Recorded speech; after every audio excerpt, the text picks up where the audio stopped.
ഈ ബേബിച്ചായനാണ് ഞങ്ങളുടെ പിന്നിലെ ഒരു വലിയ പ്രേരക ശക്തിയായി നിൽക്കുന്നത്. ഒരു പ്രോജക്റ്റ് ഉണ്ടാക്കണമെങ്കിൽ പലരും വിചാരിക്കുന്നത് ഇതെല്ലാം വിലക്സിനോസ് തിരുമേനിയുടെ ബുദ്ധിയാണെന്നൊക്കെ വിചാരിച്ചുകൊണ്ടിരിക്കുന്നതാണ്. അല്ല, ഞാൻ എന്തെങ്കിലും പരിപാടിയാണെങ്കിൽ എനിക്കിതിനെക്കുറിച്ചൊന്നും യാതൊരു ഐഡിയ ഇല്ല.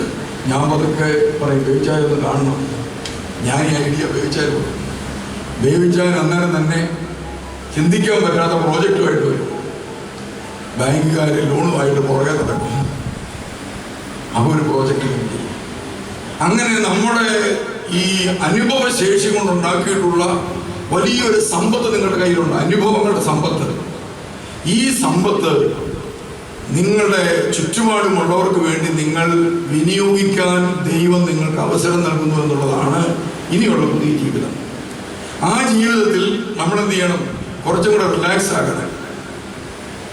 വെറുതെ സമയം ഒത്തിരി കളയരുത്. കഴിഞ്ഞ ദിവസം ഒരാൾ എന്നെ കാണാൻ വന്നു കഴിഞ്ഞപ്പോൾ ഭാര്യ പരാതി പറയുക, ഇയാൾക്കൊന്നും തിരുമേനി എന്ന് പറയാം, ഇയാൾക്കൊന്ന് വീട്ടിൽ ഇരിക്കാൻ പറ്റും. അങ്ങനെ പറഞ്ഞു, ഞാൻ നാട്ടുകാരുടെ കാര്യം കൊണ്ട് ശരിയായിക്കൊണ്ടിരിക്കുകയാണ്, ഞാൻ ഈ നാട്ടുകാരുടെ മൊത്തം കാര്യം ശരിയായിക്കൊണ്ടിരിക്കുകയാണ്. അല്ല, അത് രാത്രിയിൽ വേണം. രാത്രി പ്രശ്നം വന്നപ്പോൾ രാത്രി പരിഹരിക്കണ്ടേ?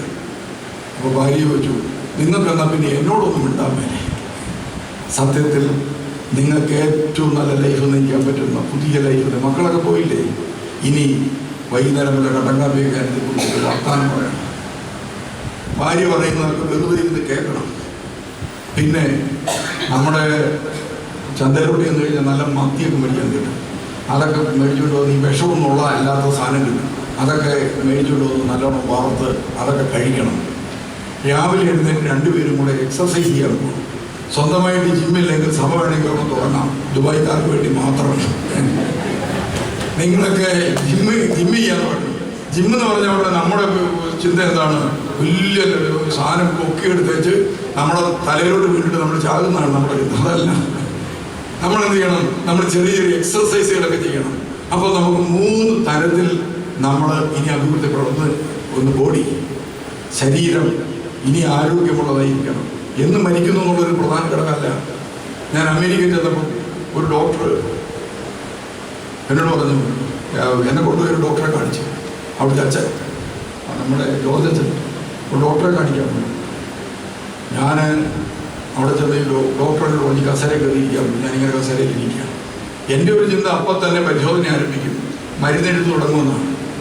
അദ്ദേഹത്തോട് ചോദിച്ചു, എത്ര വയസ്സുണ്ടോ? അപ്പം ഞാൻ പറഞ്ഞു, അന്ന് എനിക്ക് 45 വയസ്സ്. ഞാൻ പറഞ്ഞു 45, 45. ഞാൻ ചോദിച്ചത് ബിഷപ്പിന് മനസ്സിലായില്ല. ഞാൻ പറഞ്ഞില്ല, പ്രായമല്ലേ ചോദിച്ചത്? യെസ്. ഞാൻ പറഞ്ഞു 45. ആ മനുഷ്യൻ എന്നെ കുറേ ചീത്തയാണ്. എന്ന് ചോദിച്ചു, ഈ 45 ഉള്ള ഒരു മനുഷ്യന്റെ കയ്യിരിക്കുന്ന പോലെയാണ് നിങ്ങളുടെ കയ്യിരിക്കുന്നത്. അങ്ങനെയാണ് നിങ്ങളുടെ തൊക്കിരിക്കുന്നത്. നിങ്ങളുടെ മുഖത്തെ ചുളിവുകൾ അങ്ങനെയാണ്. നിങ്ങൾ നിങ്ങളുടെ ലൈഫ് നശിപ്പിച്ചുകൊണ്ടിരിക്കുകയാണ്. ലൈഫ് നശിപ്പിക്കുന്ന ഒരാൾക്ക് എങ്ങനെയാണ് ലൈഫ് കൊടുക്കാൻ പറ്റുന്നത്? നിങ്ങൾ ആരോഗ്യം ശ്രദ്ധിക്കണം. നിങ്ങൾ കഴിക്കേണ്ടാത്ത ഭക്ഷണങ്ങൾ കഴിക്കുന്നു. നോ പറയാൻ നിങ്ങൾക്ക് അറിഞ്ഞുകൂടാ. എന്റെ മൂടുപാട് ഇരിക്കാൻ 1 മണിക്കൂർ കഴിഞ്ഞിട്ട് അയാൾ വിളിക്കില്ല. എനിക്ക് ആഗ്രഹമുണ്ട് എങ്ങനെയും ഇതൊന്നും നിർത്തിയാൽ. ജോർജ് പുറത്തെ കണ്ട വേറെ അപ്പോയിൻമെന്റുമായിട്ട് ഇരിക്കുക, വിടിയിരിക്കാൻ പറ്റും. അതിനുശേഷം അദ്ദേഹം എനിക്കൊരു ഉപദേശം നൽകിയത് ഇതാണ്, എന്നും മരിക്കുന്നു. അപ്പം ഞാൻ ഡോക്ടറോട് പറഞ്ഞു, എൻ്റെ ഡോക്ടറെ, എനിക്ക് ഒത്തിരി കാലം ജീവിക്കണമെന്നും ആഗ്രഹമുള്ള ആളല്ല. പരിമലത്തിന് 53-ാമത്തെ വയസ്സിലല്ലേ മരിച്ചത്, നമ്മുടെ ഒരു മർത്തോക്കാരനാണ്. അദ്ദേഹം പറഞ്ഞു, ബിഷപ്പ് നാളെ വേണേ മരിച്ചു, മരിക്കുന്ന സമയം വരെ എന്തുണ്ടായിരിക്കണം? ആരോഗ്യം ഉണ്ടായിരിക്കണം. നമുക്ക് ദൈവം തന്നാണ് ഈ ലൈഫ്, അതുകൊണ്ട് ആരോഗ്യം ഉണ്ടായിരിക്കണം. അതൊക്കെ എനിക്ക് കുറേ ഉപദേശങ്ങൾ തന്നു. സത്യത്തിൽ ഞാൻ ആ ഉപദേശം കേട്ടോട് തിരിച്ചു കൊടുത്തു. പിന്നീട് ഞാൻ പുസ്തകങ്ങളൊക്കെ എടുത്ത് വായിച്ചപ്പോൾ ഈ മനുഷ്യൻ പറഞ്ഞതെല്ലാം സത്യമാണെന്ന് എനിക്ക് മനസ്സിലായി. ഞാനത് പതുക്കെ പിന്തുടർന്നു. എൻ്റെ ആരോഗ്യമൊക്കെ എനിക്ക് തിരിച്ചു കിട്ടി. അതിനുശേഷം ഞാൻ പിന്നെ പല പരിപാടികളിലേക്ക് എടുത്തി നടന്നു, പല പ്രോജക്റ്റുകൾ, പല കാര്യങ്ങൾ.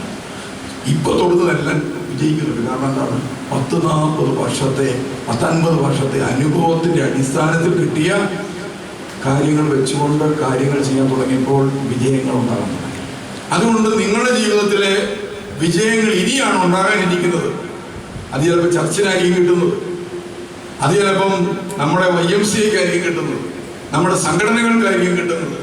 നമ്മുടെ അവസാനത്തെ നിമിഷം വരെ ആരോഗ്യത്തോടെ കൂട്ടുകാരനൊരു ഹായ് പറഞ്ഞിട്ട് മരിക്കാൻ സാധിക്കുന്ന അത്രയും ആരോഗ്യം നിങ്ങൾ വീണ്ടെടുത്ത് ഒരു പുതുജീവനിലേക്ക് നിങ്ങൾ വരണം.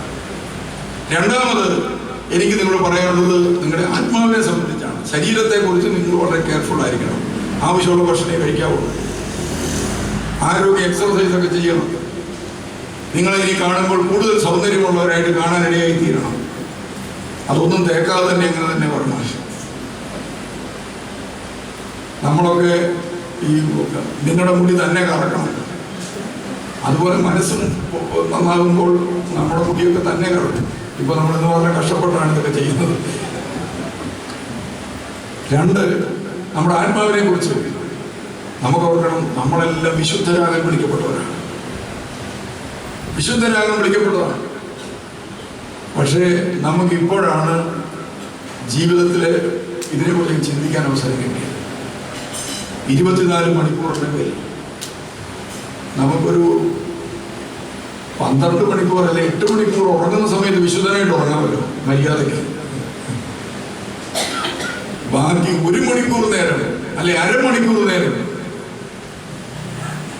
ഒരു വിശുദ്ധനെ പോലെ ചിന്തിക്കാൻ പറ്റില്ല. നല്ലത് ചിന്തിക്കുക. ചില ഫോർഗീവ്നെസ് ഒക്കെ ചിലപ്പോൾ ആവശ്യം വരും. ഫോർഗീവ്നെസ്സിനെ പോലെ, ക്ഷമയെ പോലെ ഹീലിംഗ് നൽകുന്ന മറ്റൊരു ആറ്റിറ്റ്യൂഡ് വേറെ ഇല്ല. എല്ലാ ഡോക്ടർമാരോടും ചോദിച്ചു, നമുക്ക് ഈ രോഗങ്ങൾ മാറുന്നു എന്നൊക്കെ പറയുന്നത് എങ്ങനെ സംഭവിക്കുന്നു? അതൊന്നും ഒരു അത്ഭുതമൊന്നുമല്ല. അതൊരു നോർമൽ പ്രോസസ്സാണ്.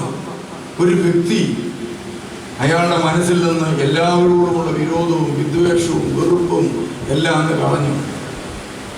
നമ്മളെ കളിപ്പിച്ചോണ്ട് പോയവരുണ്ടല്ലോ, കാശ് മേടിച്ചിട്ട് തരാമെന്ന് പറഞ്ഞു കളഞ്ഞേരും. ഇനി കേസ് കൊടുത്തിട്ടുണ്ടെങ്കിൽ തന്നെ നമ്മൾ പിൻവലിക്കാനൊന്നും ഞാൻ പറയുന്നില്ല. അതുപോലത്തെ കളിപ്പിച്ചിട്ടുണ്ടായിരിക്കും. എന്നാലും അതൊക്കെ മനസ്സിൽ കൊണ്ടു നടക്കാതെ കളഞ്ഞേരും.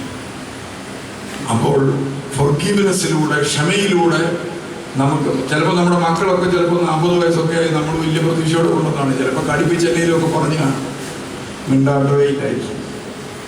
അവർക്കും 60 ആകുമ്പോൾ അവരിങ്ങനെ ആയിക്കോളും. നമ്മളെ പോലെ വിട്ടുകളവരെ അവരിപ്പോൾ